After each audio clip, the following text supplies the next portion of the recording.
Hello and welcome to the transcription explanation of this design. It was done using Loren Sherman script, which uses a combination of dots and lines on these 4 different stems to make our consonants. And vowels are a bit trickier. They're these smaller circles, and they have different positions depending upon what consonant they're attached to, if they're attached to a consonant, and what vowel they are.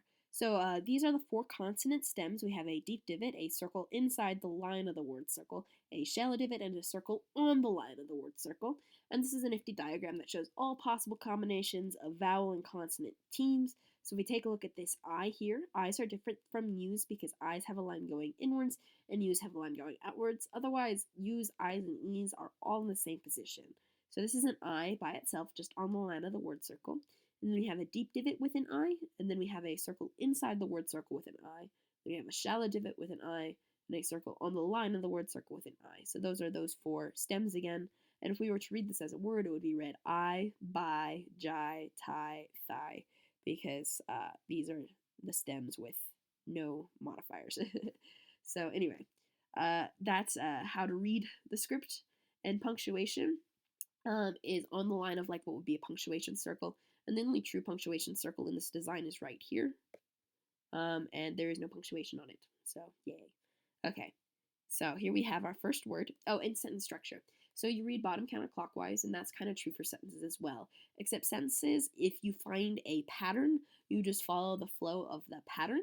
And you find the start of the pattern by still the bottom counterclockwise rule. And if you imagine an infinitely large circle, the bottom of that word circle would just go from left to right because it would never curve up again. So this is our sentence here, and it is read in this pattern, the left to right pattern. So here we have our bottom of our first word. Here we have our first letter. It is a shallow divot. So it is a T because it has no modifiers. And then we have an I, little circle line going towards the middle. And then we have this circle inside the word circle here. And on it there are 1, 2, 3 lines. And these lines, they don't have to be straight. They can be curved, they can be thick, they can thin, they can go inside, outside, whatever.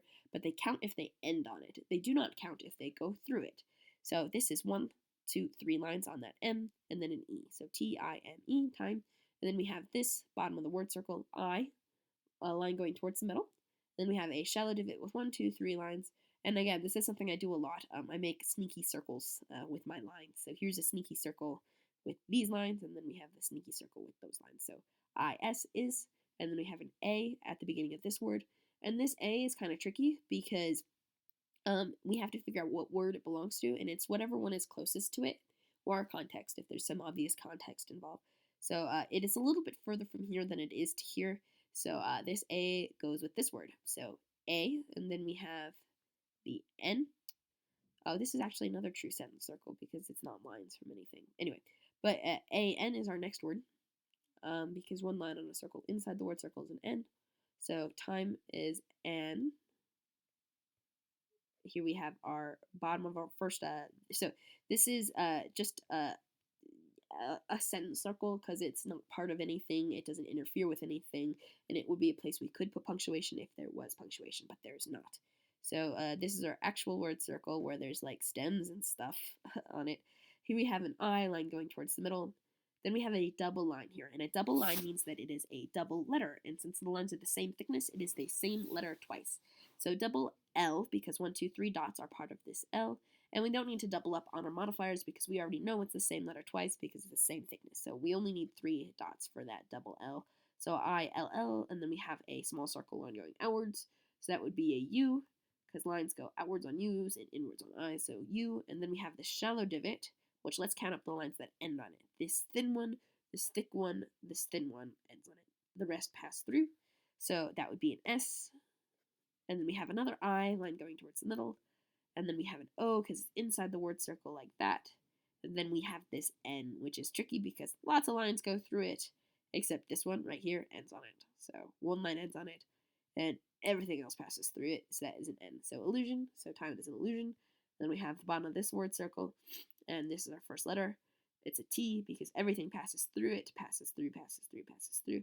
So T, and then we have a deep divot, so in this row, with 1, 2 lines, these thick boys. So H, and then an A outside the word circle, and then another T, just like this T. So, yeah, so that And then we have this word. So even though this is, this is the very bottom of the word circle, this passes through the bottom, so this is still the stem we read first. We don't read it if it is centered on the top half of the word. So, like, even though this is directly it crosses the middle, it is in the top half, so it doesn't count as our first letter. And similarly, this M is centered in the top half, so it's not the first letter we read. This T is. So anyway, this is the first letter we read because it is across the bottom and in the lower half. So H, because 2 lines end on it. This thick one passes through, and these little guys do end on it right there and right there. So H, E on the line of the word circle, and then we have another stacked stem. So just like these two, it's the same stem twice, except these two, one is thick and one is thin. So they're 2 different letters, and we read the thin one first and then the thick one. So this thin one has 1, 2, 3 dots closest to it, so that is an L. And then we have this thick one, which has 1, 2 lines on it, so that would be a P. So L, P.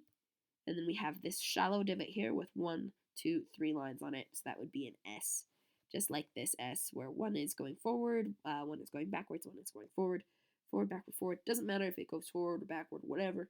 As long as it's got 3 lines ending on it, it's an S, so helps. And then we have this next word, bottom of the word circle. We have a circle on the line of the word circle, and everything passes through it. So if we follow that passes through, and it's the word circle, so it doesn't count. Passes through, and word circle.